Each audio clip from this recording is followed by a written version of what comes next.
Welcome to The Explainer. Look, I am absolutely pumped to have you here today because we're going to completely dismantle one of the biggest and frankly most exhausting fitness myths out there.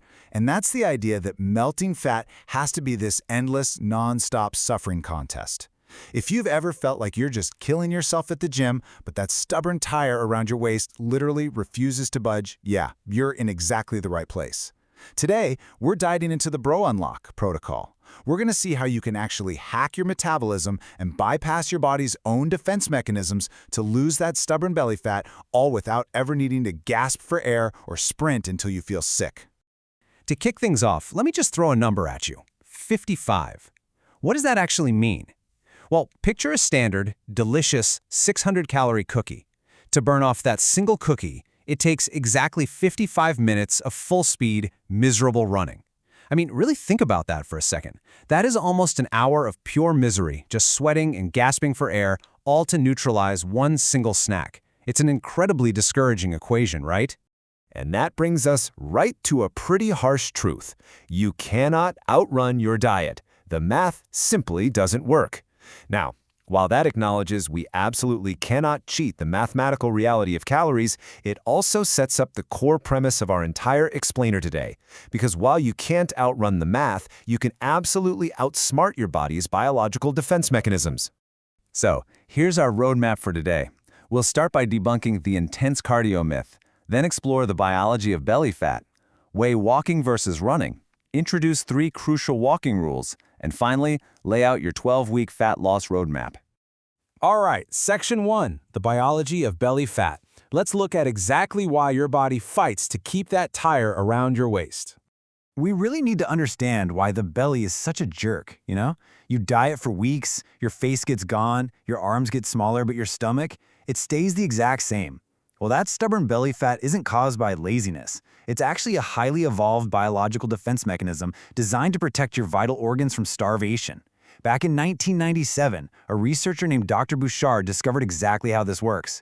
See, fat cells aren't just dead bags of energy. They have receptors that act kind of like light switches. On the left, we've got beta receptors. Think of these as your green lights. When stress hormones like adrenaline hit them, they unlock the cell and release fat to be burned. And you have tons of these in your arms, chest, and face, which is exactly why you lose fat there first. But on the right, we have alpha receptors. These are the red lights, and they are heavily concentrated right in your stubborn belly fat. So when you do intense, punishing cardio like sprinting or grueling interval training, your body panics. It enters a fight-or-flight state, releasing massive spikes of adrenaline and cortisol. The adrenaline hits the green lights in your arms, sure, but it hits the red lights in your belly, basically commanding those cells to lock the doors and hold onto the fat for dear life. So by killing yourself in the gym and chronically raising your cortisol, you're chemically signaling your belly fat to stay exactly where it is. You are literally working harder to stay fatter. Crazy, right? So, the absolutely crucial question here is, how do we turn the belly's red light green? Well, we have to move the body without stressing the body. We need to enter what's called the lipid oxidation zone. This is a physiological state where you keep your heart rate in a very specific range, basically a pace where you can still comfortably hold a conversation. By keeping the intensity low, your cortisol stays low. Those belly fat alpha receptors never get the panic signal to lock down, and your fat oxidation hits 100%. Moving on to Section 2, walking versus running. We're going to look at the fuel tank analogy and the infamous hunger trap. A massive 2021 meta-analysis of 54 studies, brilliantly titled Slow and Steady or Hard and Fast, breaks this down perfectly. Imagine your body has 2 completely different fuel tanks. Running uses the small tank of high-octane rocket fuel, which is really just stored sugar from the food you recently ate. But walking? Walking taps directly into the massive oil tanker, which is your stored body fat. The meta-analysis proves this. High intensity burns sugar, low intensity burns fat. But look at the second row there. When you run, your body senses a massive energy deficit and basically panics, spiking your hunger hormone ghrelin. So you burn 350 calories running, but an hour later you are absolutely starving and you smash a 400-calorie bagel. You just suffered for 30 minutes to put yourself in a 50-calorie surplus.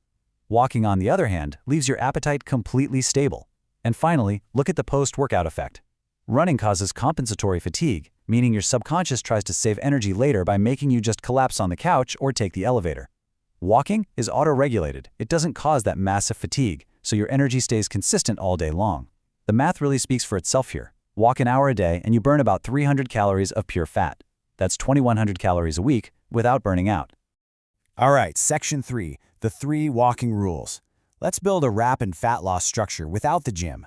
Rule 1 is what we call insulin stacking. Remember, fat loss is basically impossible when insulin is high, because insulin is a storage hormone.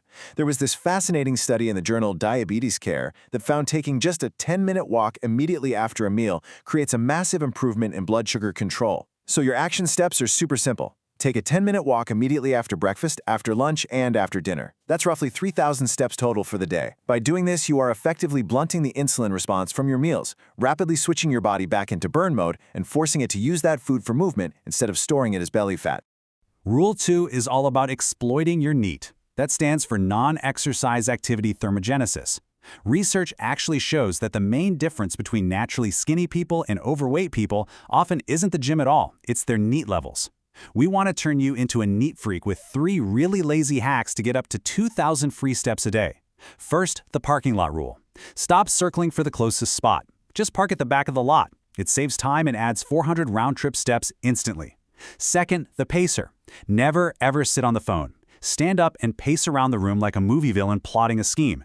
You can easily clock 1,000 steps on a 10-minute call. And third, kill the elevator. Take the stairs. Stair climbing burns calories 3 times faster than walking on flat ground. Rule 3 is for those of you who might be a bit impatient and want faster results. This is the incline rule. Walking on a steep incline is absolutely nuclear for fat loss because it literally doubles the metabolic demand by forcing your glutes and hamstrings to fight gravity, all while keeping you safely in that cortisol-low fat oxidation zone. A great example of this is the viral 12-3-30 treadmill routine. That's a 12 incline at 3 speed for 30 minutes. But, and this is a massive warning, do not hold the handrails. Seriously, the moment you grab the rails and lean back, you're cheating the system by offloading your weight, and you just turned a 12 incline into a 2 incline. Form is everything here. If you can't do it at a 12 without holding on, just drop the incline to an 8. No shame in that. Which brings us to Section 4, your 12-week fat loss roadmap. Combining diet with the walking protocol for vertical results. Okay, before we jump into the exact timeline, we need a quick, harsh reality check. You cannot outwalk the fork. Think about it. It takes about 60 minutes to walk off 300 calories, but it takes roughly 45 seconds to eat 300 calories of peanut butter. And a modest 500-calorie frappuccino, that ruins an hour and a half of walking in just 5 minutes. So please do not use walking as an excuse to eat pizza. Your diet is the engine. You need a 300 to 500 caloric deficit to actually drive the weight loss. The walking is simply the turbocharger. It amplifies the engine and keeps your metabolism incredibly healthy. But as we all know, a turbocharger on an engine with no gas isn't going anywhere. So keeping that engine fueled properly, here is your highly structured 12-week roadmap. I really want you to visualize this progression. Weeks 1 through 4 are the warm-up. Don't obsess over hitting 10,000 steps yet. Just find your baseline on your phone, add 2,000 steps to it, and focus purely on building the daily habit of those 3 10-minute post-meal walks.